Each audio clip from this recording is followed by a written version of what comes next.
Assalamualaikum warahmatullahi wabarakatuh. Saya dari kelompok 4. Di sini saya akan menjelaskan tentang auditing atas ekuitas. Dan perkenalkan, nama kelompok saya yang pertama yaitu Galusinta Hafsariwe, NIM 1852008, dan saya Nailus Saada, NIM 185200126. Yang pertama, saya di sini akan menjelaskan tentang pengertian. Pengertian ekuitas merupakan unsur penting dari keberadaan suatu entitas yang berorientasi pada profit atau keuntungan.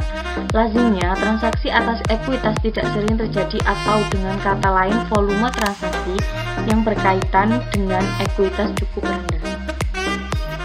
Selanjutnya yaitu ekuitas yang diklasifikasikan berdasarkan bentuk entitasnya. Perusahaan terbuka atau go public. Ekuitas dari perusahaan terbuka atau go public terdiri dari modal yang disetor oleh pemegang saham dan sisa laba yang ditahan, atau biasanya disebut dengan retained earnings. Yang selanjutnya yaitu perusahaan perseorangan. Di dalam suatu perusahaan perorangan, ekuitas terdiri atas ekuitas pemilik tunggal, laba yang diperoleh dalam suatu periode, dan tambahan setoran ekuitas yang menambah saldo ekuitas atau kerugian yang diderita dalam suatu periode, dan pengambilan pref akan mengurangi saldo ekuitas. Selanjutnya yaitu firma. Di dalam suatu firma atau partnership, ekuitas terdiri atas ekuitas lebih dari satu partner.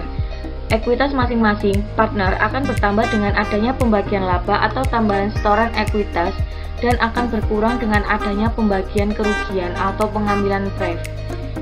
Yang terakhir yaitu koperasi.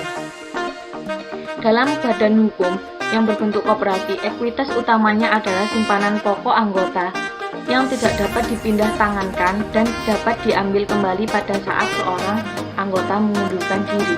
Selanjutnya yaitu ekuitas yang berasal dari sumbangan, donated capital.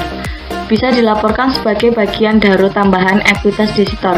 Yang pertama yaitu treasury stock. Maksudnya yaitu saham perusahaan yang sudah beredar lalu dibeli kembali oleh perusahaan. Yang kedua yaitu premium agio atau diskon.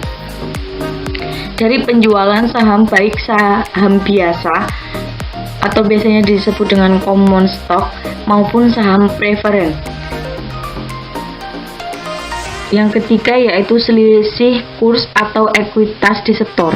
Yang keempat, selisih penelitian kembali aktiva tetap untuk perusahaan yang melakukan revaluasi aktiva tetap berdasarkan peraturan pemerintah. Yang kelima yaitu retained earnings.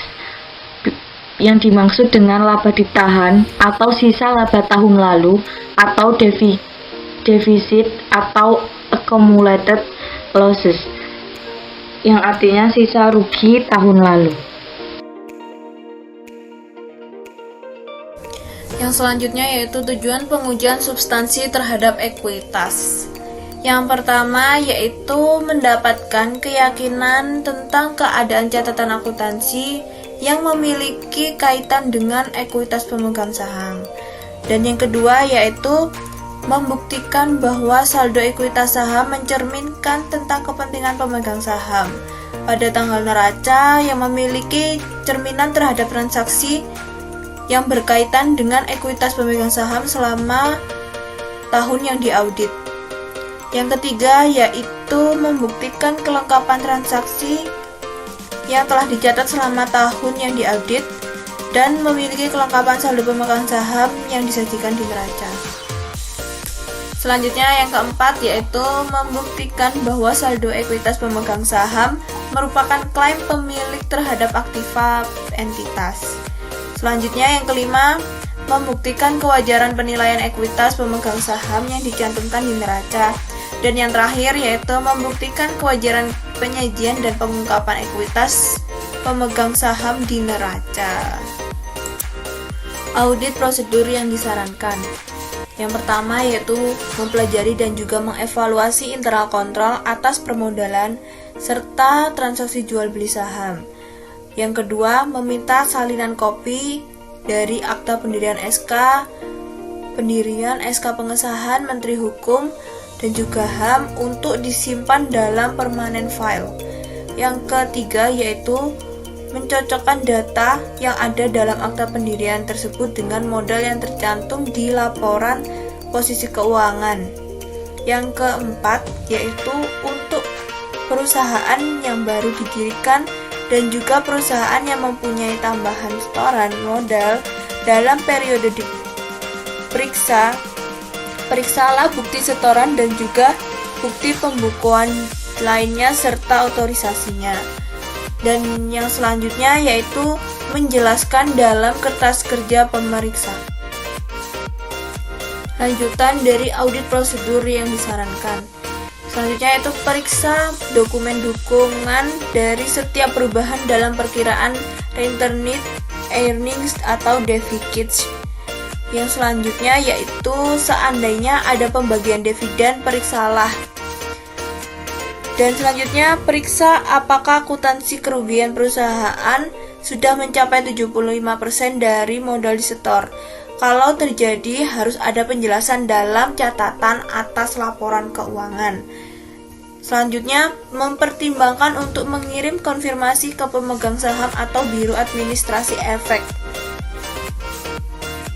Lanjutan audit prosedur yang disarankan, yaitu seandainya ada treasury stock. Selanjutnya, buat kesimpulan mengenai kewajaran ekuitas. Dan yang terakhir yaitu periksalah apakah penyajian permodalan di laporan posisi keuangan dan juga catatan atas laporan keuangan sudah sesuai dengan SAK etap IFRS. Sekian representasi kami dari kelompok 4 tentang auditing atas ekuitas. Terima kasih.